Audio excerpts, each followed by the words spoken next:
اعوذ باللہ من الشیطان الرجیم، بسم اللہ الرحمن الرحیم۔ تمام تعریفیں اور بزرگی اس ذات با برکت کے لیے جو حسین علیہ السلام جسے حسین کا خالق ہے۔ درود و سلام محمد و آل محمد اور ان کے اصحاب برگزیدہ پر۔ اللہم صلی علی محمد و آل محمد وعجل فرجہم۔ میرے انتہائی معزز سامعین، السلام علیکم۔ آپ تمام فرزندان توحید اور برادران حسینی کی خدمت میں محرم الحرام سن 1443 ہجری کی آمد سے پہلے آداب عزاداری کے عنوان سے ایک علمی اور معلوماتی نشست کا اہتمام کیا ہے۔ اس حوالے سے ہماری خوش نصیبی ہے کہ ہمارے درمیان حجت الاسلام والمسلمین مولانا ناصر نقوی صاحب موجود ہیں۔ السلام علیکم آقا صاحب، کیسے مزاج ہیں آپ کے؟ الحمدللہ۔ اور ناظرین، ساتھ ہی ساتھ ہم آپ کو یہ بھی بتاتے چلیں کہ ایام ادا کی آمد سے پہلے اس نشست کو برپا کرنے کا مقصد یہی ہے کہ ہمارا محرم با مقصد ہو، اور جب محرم کا اختتام ہو تو ہمارے علم، عمل، کردار اور ہماری روح میں ارتقاء پیدا ہو سکے۔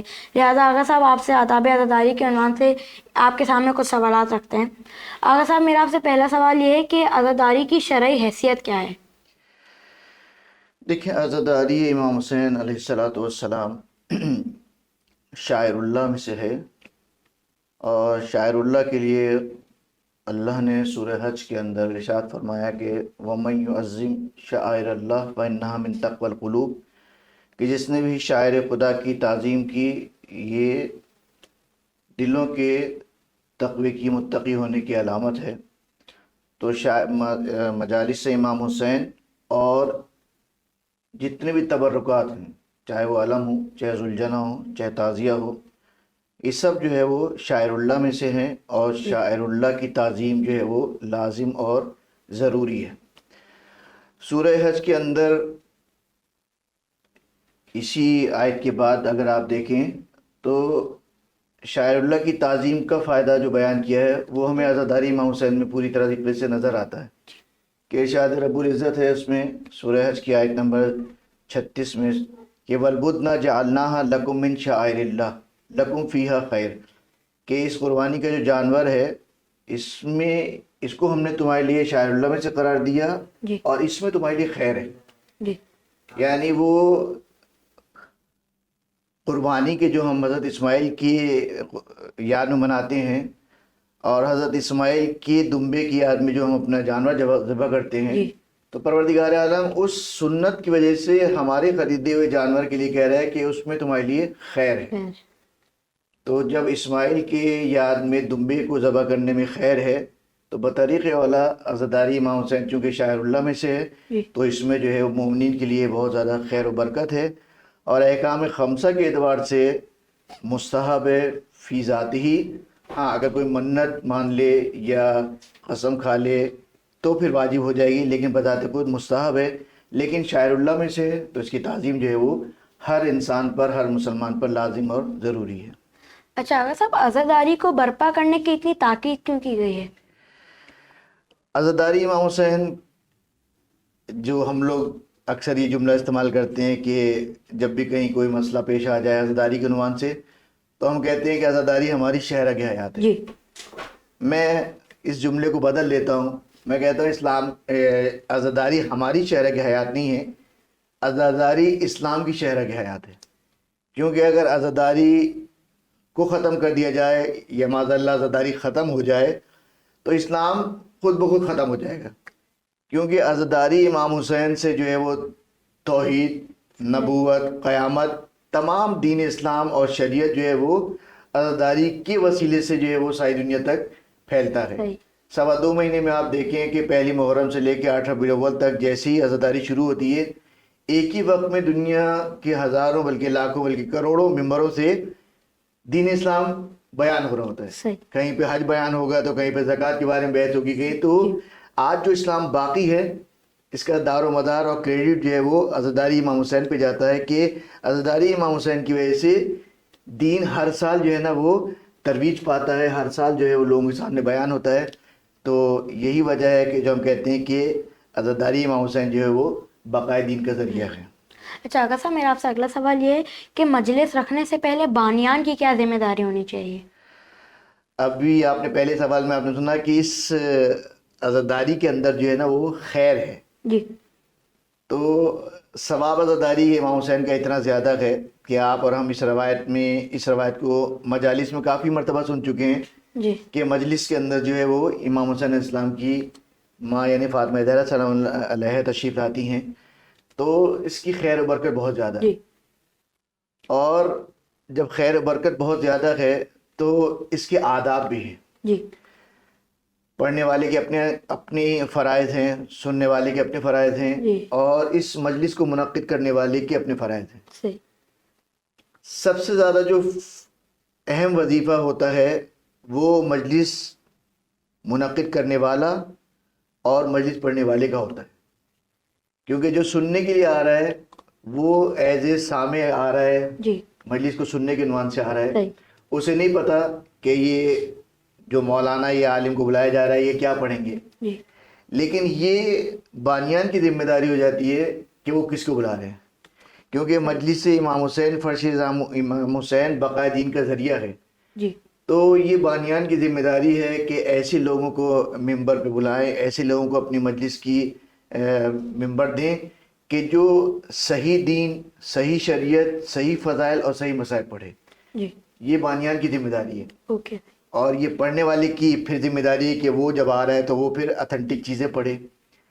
فضائل پڑھ رہا ہے تو وہ مستند ہونے چاہیے، مسائل پڑھ رہا ہے تو مستند ہونے چاہیے، لیکن بہرحال بانیان کی یہی ذمہ داری ہے کہ فرش ازا جب منعقد کریں تو ان افراد کو بلائیں، ان ذاکر خطیب کو بلائیں کہ جو اتھینٹک چیزیں پڑھیں، مستند چیزیں پڑھیں، اور فضائل و مصائب صحیح طریقے سے، احسن طریقے سے لوگوں کے درمیان پیش کریں، تاکہ دین آل محمد صحیح انداز میں جو ہے وہ دنیا کے سامنے آ سکے۔ اچھا آقا صاحب، جب ہم مجالس میں شرکت کریں تو ہماری کیا ذمہ داری ہونی چاہیے؟ یہ آپ کا بہت اچھا سوال ہے، کیونکہ پہلا سوال آپ کا جو ہے وہ مجلس جو منعقد کر رہا ہے اس کے بارے میں تھا۔ دیکھیں، جو سننے کے لیے آ رہا ہے نا، جی اس کی بھی ذمہ داری ہے کہ مجلس میں جب آ رہا ہے جی تو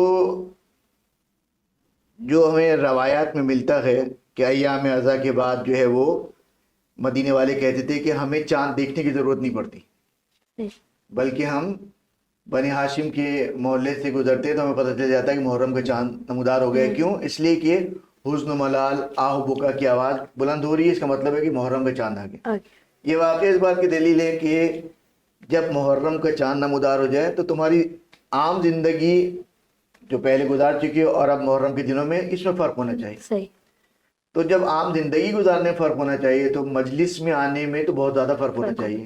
صحیح آپ کے لباس ایسا ہونا چاہیے کہ جو مجالس امام حسین سے مطابقت رکھے۔ جی ایسا نہ ہو کہ مجلس میں آ رہے ہیں ایسی ڈریسنگ کر کے آ رہے ہیں کہ مجلس میں حزن کا جو ہے وہ سما قائم نہ ہو سکے۔ صحیح تو آنے والے کو اپنی ڈریسنگ، یعنی ایام اعظم میں مستحب ہے کالے کپڑے پہننا، جی کالے کپڑے پہنے، اور مجلس جب سننے آ رہا ہے تو مجلس کو سنیں۔ مجلس میں آج کل کا جو طریقہ ہے کہ ہم خود مجلس پڑھتے ہوئے اکثر دیکھتے ہیں کہ ہم مجلس پڑھ رہے ہیں، لوگ جو ہے بیٹھے کوئی موبائل دیکھ رہا ہے، کوئی میسج چیک کر رہا ہے، کوئی کچھ کر رہا ہے۔ صحیح یہ آداب نہیں ہے۔ صحیح آداب یہ ہے کہ جب فرش اعضا پہ گئے ہو تو پھر ساری دنیا سے غافل ہو جاؤ اور صرف ذکر حسین کی طرف متوجہ رہو، جی کیونکہ ہمارا اور آپ کا یہ مسلم عقیدہ ہے اور یہ روایات سے ثابت ہے کہ مجالس میں جو ہے وہ امام حسین علیہ السلام کی ماں فاطمہ زہرا سلام اللہ علیہ تشریف لاتی ہیں، ملائکہ تشریف لاتے ہیں۔ تو جب خاتون جنت تشریف فرما گئے اپنی بیٹی کے پرسہ لینے کے لیے، تو ان کے سامنے اگر کوئی بیٹھ کے جو ہے وہ موبائل چیک کر رہا ہے یا اس قسم کی حرکتیں کر رہا ہے تو یہ آداب نہیں ہے۔ صحیح اور مجلس سے جو اس کو ملنے والا تھا اجر و ثواب یا فائدہ، وہ پھر اس کو نہیں ملے گا۔ صحیح تو مجلس میں جب آپ آئیں تو اپنے انسان کو ڈریسنگ پہ بھی خاص خیال کرنا چاہیے، لباس آپ کا مجلس کے مطابق ہو۔ مجلس کے اندر آ رہے ہیں، توجہ سے مجلس سنیں، خصوصیت کے ساتھ وہ افراد کے جو صاحب اولاد ہیں اپنی اولادوں کو مجلسوں میں لے کے ضرور آئیں۔ جی یہ سوچ کے نہیں لائیں کہ یہ بچہ بھی چھوٹا ہے، یہ بچہ بھی جو ہے وہ اس قابل نہیں ہے کہ کچھ مجلس سمجھ سکے، نہیں، ایسا نہیں ہے۔ فرش ازا کی خود اپنی برکت ہے۔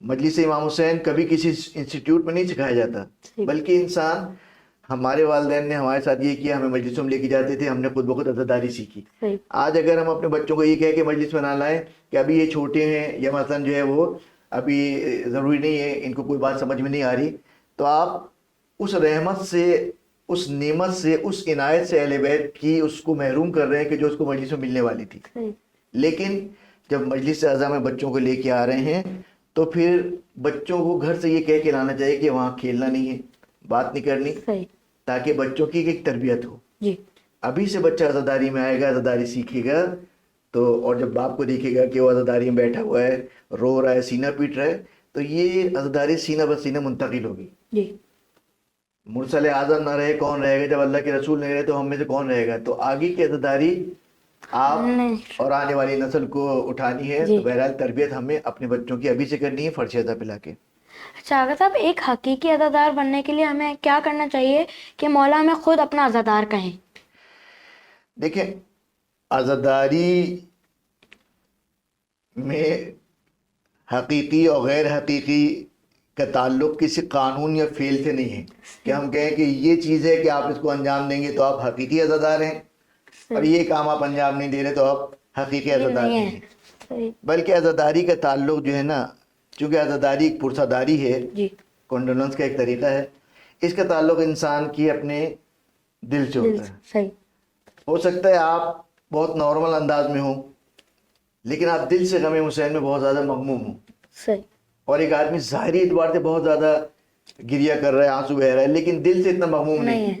صحیح تو آپ ظاہری اعتبار سے دیکھیں گے، آپ کہیں گے یہ حقیقی عزادار ہے کیونکہ یہ زار و قطار ہو رہا ہے، صحیح اور وہ جو ہے نا وہ خالی منہ بنا کے بیٹھا ہے رونے جیسا۔ صحیح تو ہم چیک نہیں کر سکتے کسی کو کہ کون حقیقی ہے کون غیر حقیقی ہے، لیکن اس کا تعلق ہر شخص کے ساتھ ہے کہ حقیقی عزادار وہ ہے کہ جو مجلس امام حسین میں آتا ہے، اپنے آپ کو خود بھی گریہ کرتا ہے، گریے کے موقع فراہم بھی کرتا ہے، جی عزاداری میں جو سنتا ہے، یعنی مجلس میں آنا یہ کمال نہیں ہے، جو فضائل اور مصائب کو بیان کیا جا رہا ہے اس کو انسان سننے اور سمجھے، اس پہ عمل کرے۔ صحیح تو حقیقی عزادار ہر شخص خود اپنے آپ کو چیک کرے گا، کوئی تھرمامیٹر کوئی آلہ نہیں ہے کہ جو آپ کو بتائے گا کہ یہ حقیقی ہے یہ غیر حقیقی ہے۔ صحیح اس کا تعلق انسان کے اپنے قلب کے ساتھ ہے۔ ہر شخص اپنے آپ کو خود چیک کرے گا، لیکن ایک ظاہری پیمانہ جو معصومین نے ہم کو دیا جی یا روایتوں سے ہمارے پاس جو لب لباب آتا ہے وہ یہ کہ فرش اعظم پہ آؤ، ہماری خوشی میں خوشی مناؤ، ہمارے غم میں غم مناؤ۔ صحیح مجلس میں آ رہے ہو تو پھر مجلس کی طرح ہو کہ جیسے انسان غم زدہ ہوتا ہے، اور اگر میلاد میں آ رہے ہو تو میلاد کی طرح جاؤ، جو کہا جا رہا ہے، جو سنایا جا رہا ہے، فضائل ہو مصائب ہو، اس کو سنو، اس پہ عمل کرو۔ یہی عزاداری کا مقصد بھی ہے، اور یہی عزادار حقیقی کی علامت بھی ہے جی انشاءاللہ۔ اچھا آغا صاحب، میرا آپ سے اگلا سوال یہ کہ معصومین علیہ السلام کے احادیث کی روشنی میں ایک حقیقی عزادار کا مقام کیا ہے؟ دیکھیں، حقیقی عزادار کا مقام تو بہت زیادہ ہے۔ من بکا و تباکا وجبت لہ الجنہ، جنت سب سے آخری جزا ہے خدا کی کہ جو وہ اپنے بندے کو دے گا۔ عبادت جتنی بھی ہیں اس کا آخر میں رزلٹ کیا ہے؟ تمہیں جنت ملے گی۔ روزے رکھو جنت میں جاؤ گے، نماز پڑھو جنت میں جاؤ گے، جہاد کرو جنت میں جاؤ گے۔ تو ساری عبادت کا دار و مدار جو ہے نا، یا اینڈ اس کا جنت کے اوپر ہوتا ہے۔ صحیح اور اسی جنت کو رسول و آل رسول نے کے بیان میں اتنا سستا کر دیا گیا کہ من بکا و تباکا وجبت لہ الجنہ، جو روئے یا رونے جیسا چہرہ بنائے اس کے اوپر جنت واجب ہے۔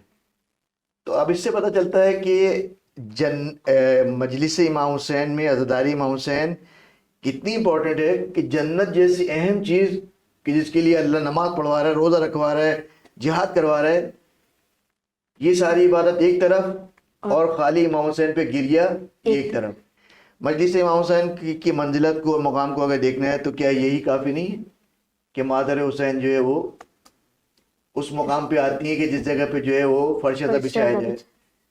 کیا امام حسین کی مجالس کے لیے، فضیلت کے لیے کافی نہیں ہے کہ جس جگہ پہ جو فرش ادا بچھے گا ملائکہ پہ جو ہے وہاں پہ تشریف لاتے ہیں؟ تو مجلس امام حسین کی منزلت کو بیان کرنا آسان کام نہیں ہے، بس یہی کافی ہے کہ جو بھی اس جگہ پہ آتا ہے فرش اعضا پر، یعنی اگر میں سادہ الفاظ میں کہوں تو یہ کہنا وہ ہوگا، آسان ہوگا کہ وہ شخص کتنا خوش نصیب ہے کہ جو فرش اعضا پہ آ رہا ہے۔ آج کل ہمارے یہاں ٹرینڈ بن گیا ہے نا کہ آن لائن مجلسیں آتی ہیں، جی تو لوگ آن لائن سن لیتے ہیں۔ صحیح، اگر لاک ڈاؤن لگا ہوا ہے، مجالس نہیں ہو رہی امام بارگاہ میں، تو ٹھیک ہے آپ سن سکتے ہیں، سنیے، کوئی حرج نہیں ہے۔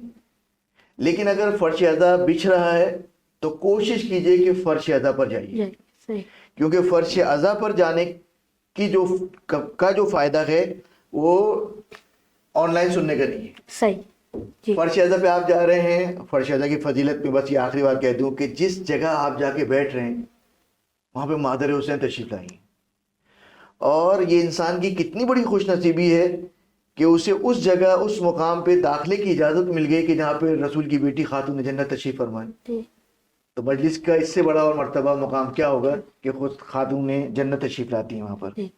اچھا آغا صاحب، معصومین علیہ السلام محرم کا اہتمام کس طرح کیا کرتے تھے؟ اس سلسلے میں ہمارے پاس بہت سارے واقعات، احادیث موجود ہیں کہ عزاداری امام حسین علیہ الصلوۃ والسلام کا اہتمام خود معصومین علیہ الصلوۃ والسلام نے کیا۔ سب سے پہلی عزاداری اگر دیکھا جائے تو امام حسین علیہ السلام کی ولادت کے بعد سب سے پہلی عزاداری جو ہوئی وہ رسول خدا ذاکر تھے، اور علی اور فاطمہ جو ہیں وہ سننے والے تھے۔ مجلس امام حسین کو پڑھنے والے رسول خدا، یعنی پہلے ذاکر رسول خدا ہے زمین کے اوپر، اور فرش اعضا کے متعلق گفتگو ہو رہی ہے۔ رسول اللہ نے جب گود میں لیا تو رونے لگے۔ شہزادی نے پوچھا کہ بابا آپ کیوں گریہ کر رہے ہیں؟ کہا کہ اس میرے بیٹے کو جو ہے وہ اس طرح کربلا میں 3 دن کا بھوکا پیا تھا، شہید کیا جائے گا، اس کی عورتوں کو، اس کے مردوں کو جو ہے وہ قید کر لیا جائے گا۔ تو شہزادی نے پوچھا کہ کیا میرے بچوں پہ کوئی رونے والا نہیں ہوگا؟ تو اللہ کے رسول نے کہا کہ خدا ایک ایسی قوم کو پیدا کرے گا کہ جس کے مرد اس کے مردوں پہ، جس کی عورتیں اس کی عورتوں پہ، جس کے بچے اس کے بچوں پہ روئیں گے۔ تو شہزادی نے جو ہے نا وہ دعا دی، یعنی مجالس کے اہتمام کے لیے کیا یہی کافی نہیں کہ جو فرش اعضا بچھاتا ہے شہزادی اس کو دعا دیتی ہے؟ ابھی امام حسین کی شہادت نہیں ہوئی ہے، رسول اللہ جو ہے وہ مجلس امام حسین پڑھ رہے ہیں تو شہزادی دعا دے رہی۔ تو اس کا مطلب کیا ہے کہ جب بھی فرش اعضا بچھے گا شہزادی دعا دیں گی۔ اس کے علاوہ بھی آپ ائمہ کی سیرت میں دیکھ لیں، کچھ چوتھے امام کی سیرت دیکھ لیں آپ، کہ شام میں سب سے پہلے جو عزاداری ہوئی قتل امام حسین کے بعد، شہادت امام حسین کے بعد، وہ شام میں ہوئی کہ جب اہل بیت کو رہائی ملی تو رہائی لینے کی شرط کیا رکھی تھی شہزادی زینب سلام اللہ علیہ نے کہ ہمیں ایک گھر دیا جائے کہ جس میں ہم اپنے بھائی کے لیے فرش اعضا بچھا سکیں، ہم اپنے بھائی پہ رو نہیں سکے۔ تو یہ خود چوتھے امام موجود ہیں نا، امام وقت ہیں، تو امام کی موجودگی میں اور اس علاقے میں، اس جگہ پہ کہ جہاں پہ قیدی بنا کے لایا گیا تھا، وہیں پہ سب سے پہلی عزاداری ہوئی۔ اس کے بعد مدینے میں آ کے 35 سال یا 34 سال چوتھے امام زندہ رہے، مسلسل جو ہے وہ۔ اچھا، عزاداری کا مطلب یہ نہیں ہے کہ نوحہ مرثیہ ماتم ہوگا، عزاداری کا مطلب کہ غم امام حسین میں مغموم ہونا، آنسو بہانا۔ تو چوتھے امام نے ساری زندگی عزاداری کی۔ اسی طرح آپ جو ہے وہ 8ویں امام کی روایت دیکھ لیں کہ اپنے صحابی شبیب سے کہا کہ اے شبیب، اگر کسی پہ کوئی رونے کا مستحق ہے نا کہ جس پہ رویا جائے تو میرے جد حسین ہے۔ یہ کیا ہے؟ یہ عزاداری ہے۔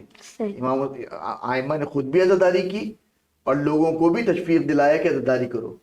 خود 8ویں امام کا یا 7ویں امام کا ہے کہ حج کے زمانے میں اپنے اصحاب کو پیسے دیتے کہ جا کے مینا کے اندر ہمارے جد کے مسائل پڑھو۔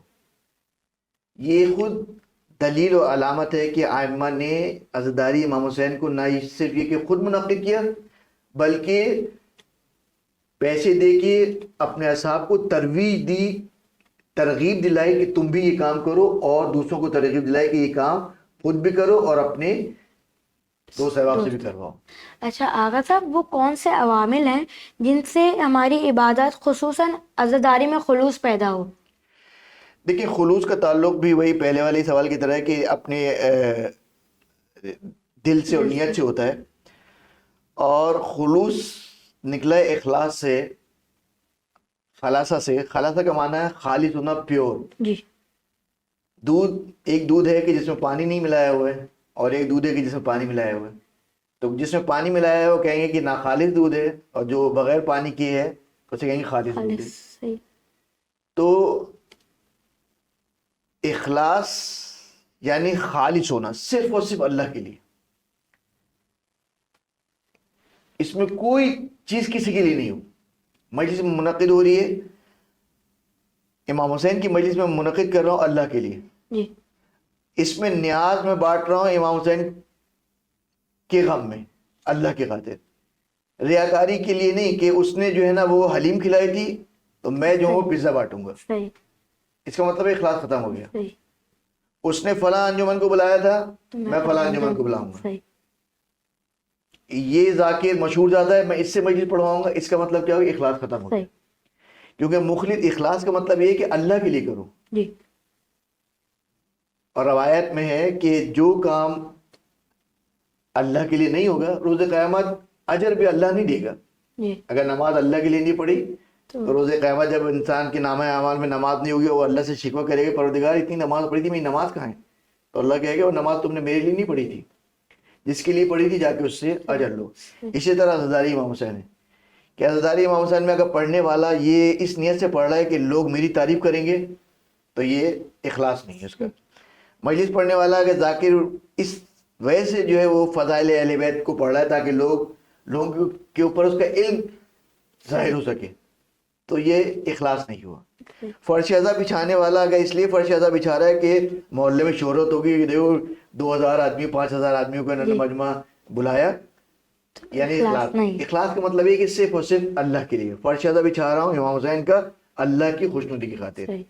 تو پیور اور خالص ہونے کا مطلب یہ کہ ریاکاری سے پاک ہو، صحیح. چاہے وہ عزاداری میں ماتمداری ہو، چاہے نوا خوانی ہو، چاہے مرثیہ ہو، صرف اور صرف اللہ کے لیے ہو. شو آف نہیں ہونا چاہیے. ٹھیک. آغا صاحب میرا آپ سے اگلا سوال یہ ہے کہ آج کل محرم کا وہ احترام کیوں نہیں نظر آتا جو ہمارے بزرگوں میں ہوا کرتا تھا؟ اس کی وجہ جو ہے وہ زمانے کے تغیر و تبدل بھی ہے کہ اب پہلے کی نسبت سہولیات زیادہ ہیں لیکن اس کے باوجود بھی جو ہے نا وہ مصروفیات بھی زیادہ. ٹھیک.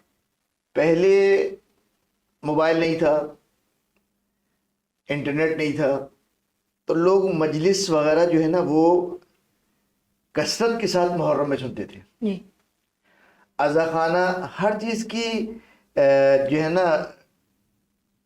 بیجا استعمال اس کی ویلیو کو کم کر دیتا ہے. صحیح.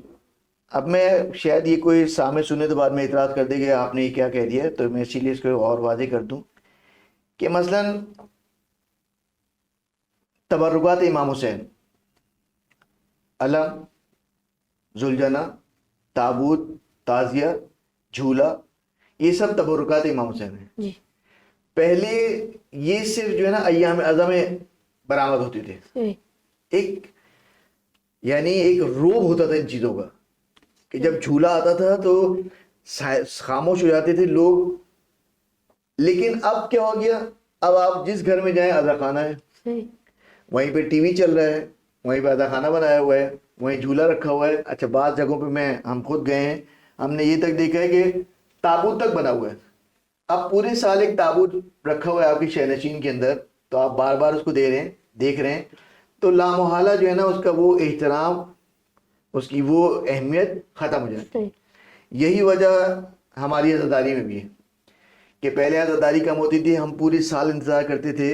آپ تو اس وقت خیر نہیں رہے ہوں گے، بہت پہلے کی بات بتا رہا ہوں، یعنی 20-25 سال پہلے، کہ یہ سب چیزیں کم تھیں تو ایام اعضا کا لوگ انتظار کرتے تھے اور اس مجلس سے نکلتے تھے، اس مجلس میں جاتے تھے، اس مجلس سے اٹھتے تھے، اس مجلس میں جاتے تھے. مغرب کے بعد سے لے کے وہ رات کے 12 بجے تک جو ہے وہ ایک مجلس سے دوسری مجلس میں جایا کرتے تھے. لیکن اب پورے سال آپ کے پاس نیٹ موجود ہے، آپ نے مجلس سنی. اب وہ توجہ لوگوں کی نہیں ہے، وہ احترام نہیں ہے. کیوں؟ اس لیے کہ بہت زیادہ ہو گیا پہلے کی نسبت، تو لوگوں کے درمیان ویلیو ختم ہو گئی. میں ہمیشہ یہ کہتا ہوں، بلکہ آداب کھانے پینے کے آداب میں بھی آپ دیکھیں کہ کھانے پینے کے آداب میں کہ جب بھوک لگے تب کھانا کھاؤ. کیوں کہا کہ جب بھوک لگے تب کھانا کھاؤ؟ اس لیے کہ جب پیٹ بھرا ہوگا کھانا کھاؤ گے تو تمہارا جی نہیں چاہ رہا ہوگا, زبردستی کھاؤ گے. زبردستی کھاؤ گے, توجہ سے نہیں کھاؤ گے, چباؤ گے نہیں, تمہارا پیٹ خراب ہوگا, ہزار قسم کی بیماری ہوگی. میں اپنے دوستوں سے بھی یہی کہتا ہوں اور اپنے سامعین سے بھی یہی کہوں گا کہ عزاداری میں بھی یہی ہے. گاڑی کے اندر بیٹھے ہوئے ہیں, نوحہ چل رہا ہے, سب باتیں کر رہے ہیں. جب نوحہ چل رہا ہے, جب نوحہ سن رہے ہو تو پھر باتیں نہیں کرو. گاڑی کے اندر جا رہے ہیں یا گھر کے اندر بیٹھے ہیں, مجلس سن رہے ہیں, جب مجلس سن رہے ہیں تو پھر مجلس کا ماحول بنائیے تاکہ اس کا احترام کریں گے تو آپ کے پاس اس کی برکات ہے. بس آپ نیٹ پہ مجلس سن رہے ہیں, گھر کے اندر جو باتیں بھی چل رہی ہیں اور مجلس بھی چل رہی ہے, تو یہ خود بخود احترام ختم ہو جاتا ہے. تو احترام کا طریقہ یہی ہے کہ جب اگر مجلس, چاہے وہ لائیو سن رہے ہو چاہے وہ انٹرنیٹ سے سن رہے ہو, جب مجلس سن رہے ہیں تو پھر مجلس کی جیسے سنیں تاکہ احترام کرو گے تو فائدہ ملے گا. جس نے رسول کا احترام کیا وہی کامیاب ہوا, جس نے اپنے جیسے سمجھا وہ ناکام رہا. اور آخر میں آغا صاحب اگر آپ ہمارے ناظرین کو محرم الحرام کے حوالے سے کوئی پیغام دینا چاہیں. سب سے پہلے تو میں ارمغان نجف کا شکریہ ادا کرتا ہوں کہ انہوں نے جو ہے وہ ہمیں یہ خدمت کا موقع دیا, اور اپنے ننھے ہوسٹ کا بھی شکریہ ادا کرتا ہوں کہ ماشاءاللہ اس کم عمری میں جو ہے وہ ماشاءاللہ اتنے اچھے انداز میں یہ علماء کرام سے اور ہم جیسے طالب علموں سے جو ہے وہ انٹرویو لیتے ہیں. بہت شکریہ. اور ماشاءاللہ بہترین نوحہ خوان بھی ہیں, سوز و سلام بھی پڑھتے ہیں, خدا ان کی توفیقات میں اضافہ کرے. اور یہ ارمغان نجف کی بہت اچھی کوشش ہے کہ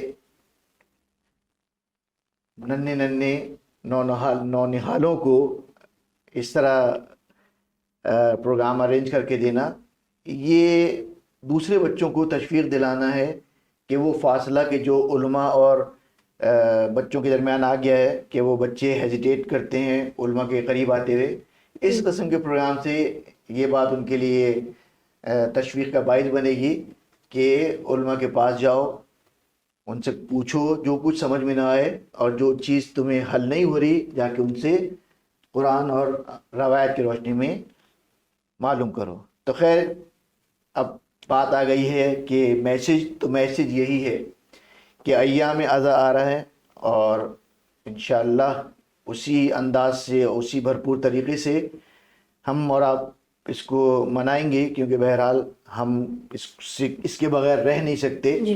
لیکن بہرحال گورنمنٹ کی طرف سے اگر کوئی ایس او پیز آتی ہیں تو اس کو بھی فالو کرنا پڑے گا, گورنمنٹ کی بات کو بھی ماننا پڑے گا, اور ماننا بھی چاہیے. تصادم کی فضا کو قائم نہ کریں.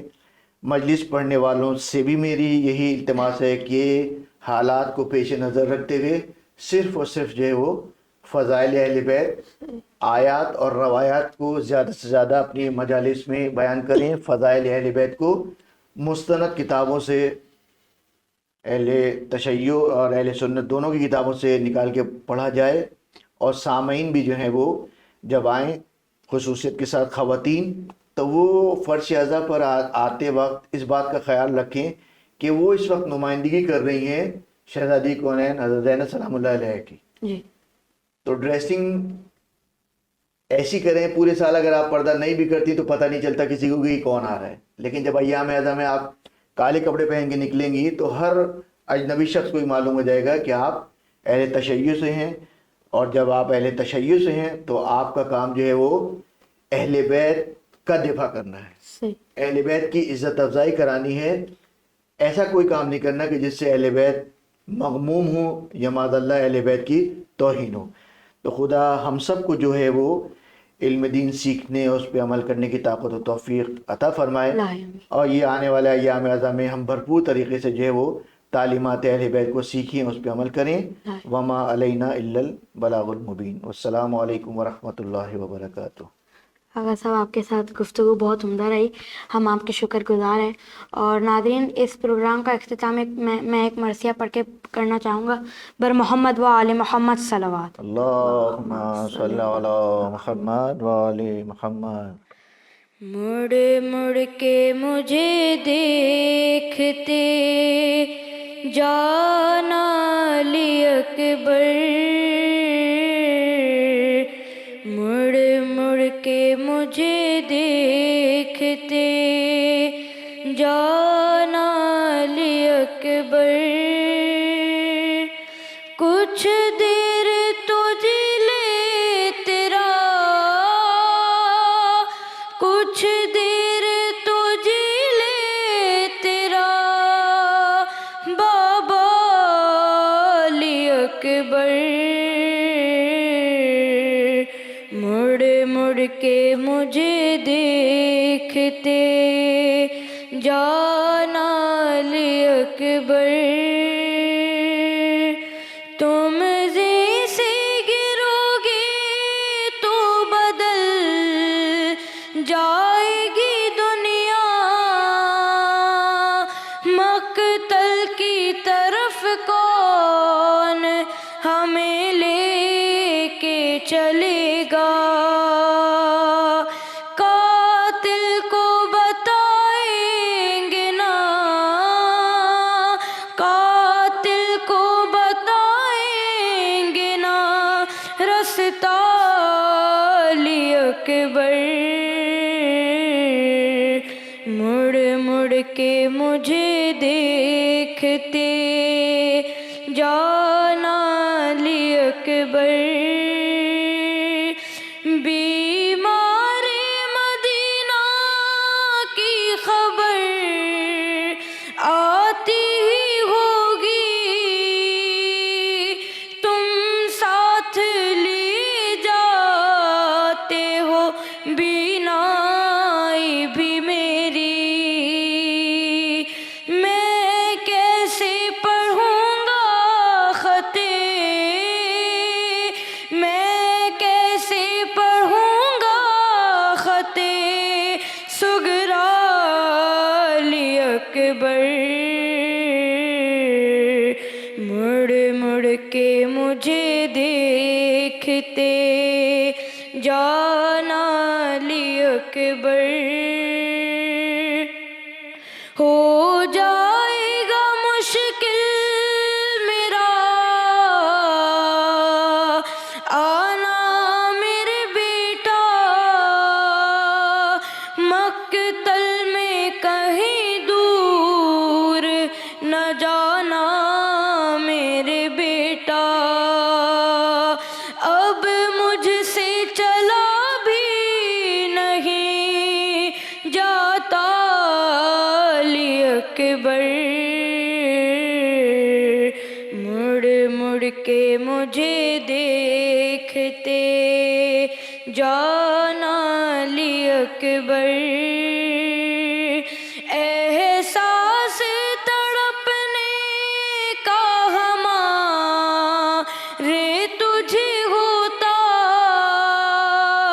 میری طرح تو اپنا جگر تھام کے روتا، تیرا بھی جو ہوتا کوئی، تیرا بھی جو ہوتا کوئی بیٹا علی اکبر، مڑ مڑ کے مجھے دیکھتے جانا علی اکبر، مڑ مڑ کے مجھے دیکھتے جانا علی اکبر۔